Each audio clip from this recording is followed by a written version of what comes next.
नमस्कार भक्तों, आज हम जानेंगे गुरुवार व्रत कथा तथा पूजा इस विधि से करेंगे तो भगवान विष्णु बनाएंगे धनवान।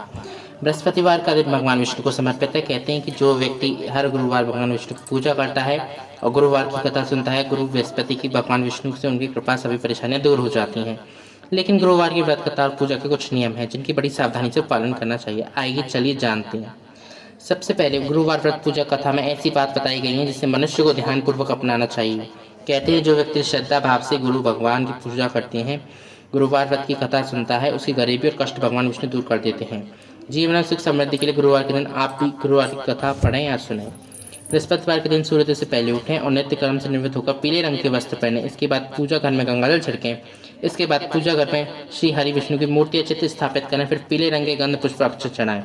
इसके बाद चना गुड़ मुनक्का चढ़ाकर विधि विधान से पूजा करें। इसके बाद धर्मशास्त्रार्थ तन्व ज्ञान विज्ञान पारग विविधार्थी राहत चिन्ह देवचार्य नमोस्तुते मंत्र का जप करें। इसके बाद व्रत की कथा पढ़ें। कथा पढ़ने के बाद केले के पेड़ में जल चढ़ाएं। मंत्रोच्चार के बाद बृहस्पतिवार की कथा पढ़ें। यह प्रकार से है कि प्राचीन समय की बात है। भारत में एक राजा राज्य करता था। वह बड़ा प्रतापी और दानी था। वह नित्य गरीबों और ब्राह्मणों की सेवा सहायता करता था। वह प्रतिदिन मंदिर में भगवान दर्शन के लिए जाता था, लेकिन यह बात उसकी रानी को अच्छी नहीं लगती थी। वह न ही पूजन करती थी और न ही दान करने में उसका मदद करती थी। एक दिन राजा शिकार खेलने वन में गया तो रानी दासी अकेली महल में थी। उसी समय बृहस्पति साधु वेश राजा के महल में भिक्षा के लिए आए। भिक्षा मांगी तो रानी ने भिक्षा देने से मना कर दिया। रानी ने कहा कि हे साधु महाराज, मैं तो दान पुण्य से तंग आ गई हूँ। इस कार्य के लिए मेरे पति देवी बहुत हैं। आप ऐसी कृपा करें कि सारा दस नष्ट हो जाए तथा मैं आराम से रह सकूँ। साधु ने कहा, देवी तुम बड़ी अजीब हो। धन और संतान से कौन दुखी रहता है? इसकी तो सभी कामना करते हैं। पापी भी पुत्र और धन की इच्छा रखता है। अगर तुम्हारे पास अधिक धन है तो भूखे मनुष्य को भोजन कराओ, प्याऊ लगवाओ, ब्राह्मण को दान दो, कुआं तालाब बावड़ी बाग बगीचे का आदि का निर्माण कराओ, मंदिर पाठशाला धर्मशाला बनाकर दान दो, निर्धनों कुंवारी कन्या का विवाह कराओ, साथ ही यज्ञ आदि कर्म करो और अपने धर्म को शुभ कार्य में खर्च करो। ऐसा करने से तुम्हारा नाम परलोक में सार्थक होगा एवं तुम्हें स्वर्ग की प्राप्ति होगी। लेकिन रानी पर उपदेश का कोई प्रभाव न पड़ा। वो बोली, महाराज, मुझे ऐसे धन की आवश्यकता नहीं जो किसी अन्य लोगों को दान दूं, जिसको रखने और संभालने मेरा समस्या नष्ट हो जाए, और ऐसी कृपा करे कि सारा धन नष्ट हो जाए तथा मैं आराम से रह सकूं।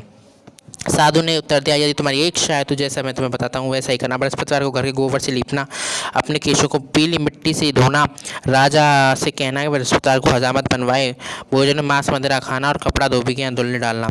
ऐसा करने से 7 बृहस्पतिवार में आपका सारा धन नष्ट हो जाएगा। ऐसा कहकर साधु महाराज वहाँ से अंतर्ध्यान हो गए। इसके बाद रानी ने वही किया जो साधु ने बताया। 3 बृहस्पतिवार ही बीते थे, उसका समस्त धन संपत्ति नष्ट हो गया। भोजन के लिए राजा रानी तरसने लगता है। एक दिन राजा ने रानी से कहा कि तुम यहाँ पर रहो, मैं दूसरे देश में चाकरी के लिए चला जाऊँ, क्योंकि यहाँ पर मुझे सभी मनुष्य जानते हैं, इसलिए कोई कार्य नहीं कर सकता। देश चोरी परदेश भीख बराबर है। ऐसा कहकर राजा परदेश चला गया। वह जंगल को जाता है, लकड़ी काट कर और शहर में बेचता, इस प्रकार जीवन व्यतीत करता। इधर राजा के बिना रानी और दासी दुखी रहने लगी। किसी दिन भोजन मिलता तो किसी दिन जल पी कर ही रह जाती। एक समय जब रानी और दासियों ने 7 दिन बिना भोजन के रहना पड़ा तो रानी ने अपनी दासी कहा, हे दासी, पास ही के नगर में मेरी बहन रहती है, वह बड़ी धनवान है, तू उसके पास जा और 5 सेर बेजर मांग ला, ताकि कुछ समय के लिए थोड़ा गुजर बसर हो जाए।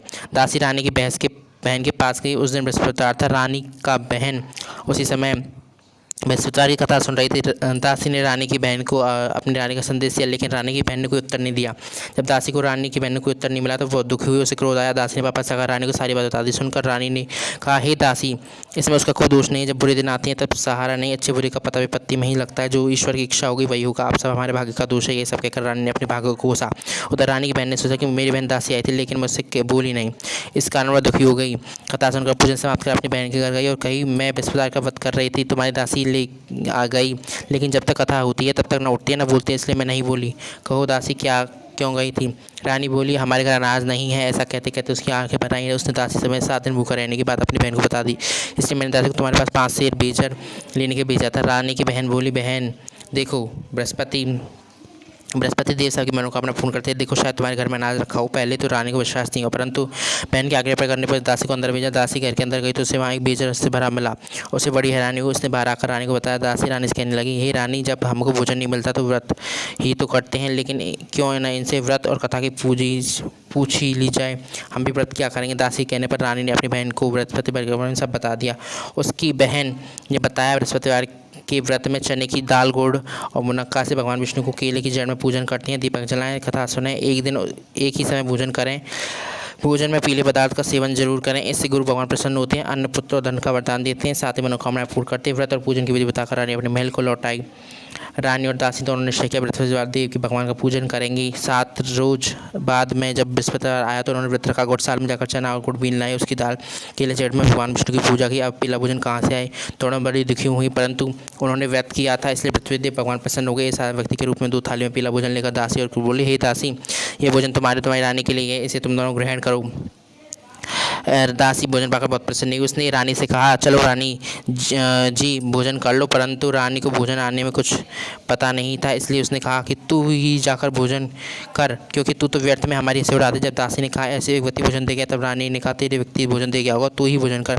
तो दासी ने कहा, वह व्यक्ति हम दोनों के लिए 2 थालों में सुंदर विचार भोजन दे गया है, इसलिए मैं आप दोनों के साथ भोजन करेंगी। यह सुनकर रानी बहुत प्रसन्न हुई। दोनों ने गुरुवार को नमस्कार कर भोजन किया। उसके बाद प्रत्येक बृहस्पतिवार को गुरु भगवान का व्रत करने लगे। बृहस्पति भगवान की कृपा से उनके पास धन हो गया, लेकिन रानी फिर पहले की तरह आलस करने लगी। तब दासी बोली, देखो रानी, तुमने पहले भी आलस करती थी, तुम्हें धन नष्ट होता था, इस कारण सभी नष्ट हो गया था। आप गुरु भगवान की कृपा से धन मिलाए, तो तुम आलस क्यों कर रही हो? बड़ी मुसीबत में हमने धन पाया, इसलिए इस दान पुण्य करना चाहिए। तुम भूखे मनुष्य को भोजन करवाओ, प्यार लगवाओ, ब्राह्मणों को दान दो, कुआ तालाब बावड़ी बाग बगीचा आदि का निर्माण करवाओ, मंदिर पाठशाला धर्मशाला बनवाकर निर्धन कुंवारी कन्या को विवाह करवाओ, यज्ञ कर्म करो, जिससे आपको फ़ायदा हो। यह ऐसे सुनकर रानी उदास हो गई और उसने अपने मन से सोचा तो वह करने के लिए तैयार हो गई, जिससे उसका यश फैले।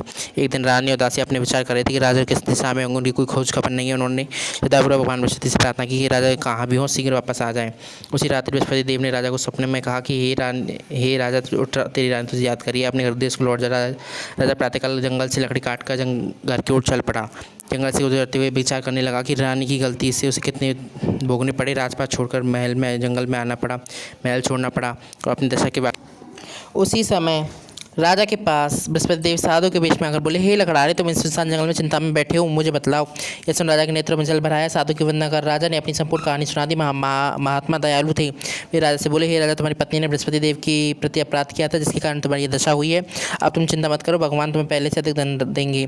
देखो, तुम्हारी पत्नी ने बृहस्पतिवार का व्रत शुरू कर दिया है। अब तुम भी बृहस्पतिवार के व्रत में चने की दाल, गुड़ और मुनक्का से विष्णु भगवान के केले की जड़ में पूजन करो तथा दीपक जलाकर कथा सुनो। उस दिन एक ही समय भोजन करना, लेकिन पीले खाद्य पदार्थ का जरूर सेवन करना। भगवान तुम्हारी सब कामना को पूर्ण करेंगे। साधु की बात सुनकर राजा बोला, हे प्रभु, लकड़ी बेचकर तो इतना पैसा भाई नहीं बचता जिससे भोजन के उपरांत कुछ बचा सकूं। मैंने रात्रि में अपनी रानी को व्याकुल देखा है, मेरे पास कोई साधन नहीं है जिससे उसका समाचार जान सकूं।